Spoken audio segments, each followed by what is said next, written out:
চোরের মার বড় গলা, একটা কথা আছে না?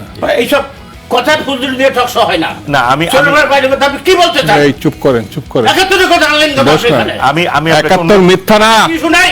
এই ৭১ মিথ্যা না, তোর মিথ্যা না।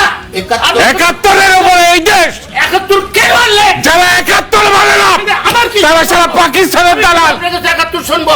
আমি ৭১ 100 বার, 1000 বার, লক্ষ বার শুনলাম।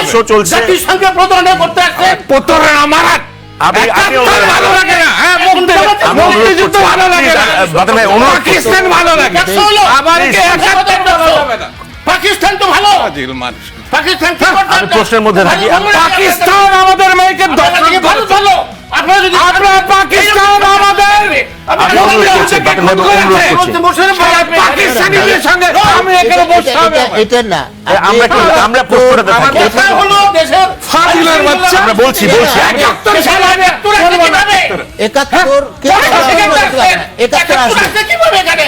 কে ৭১? আরে তা যতদিন বাংলাদেশ থাকবে ৭১ থাকবে। ৭১ নিয়ে আসবেন। বড় রাজনীতিবিদ হয়ে গেছে। আরে সবার বড় রাজনীতি আমি রাজাকার না যে ৭১ সালে আমার ডিফেন্ড করতে আপনারা তো হবে। ভারতের দালাল। ভারতের দালাল। আমরা প্রশ্নটাতে থাকি। আমি অনুরোধ করছি। খবরদার চুপ করে থাকা।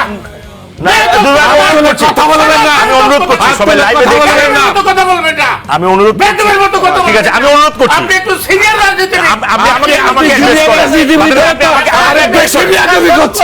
আমাকে অ্যাড্রেস আপনি করেন। জুনিয়র রাজনীতিবিদ বেশি বিয়াদবি করছে।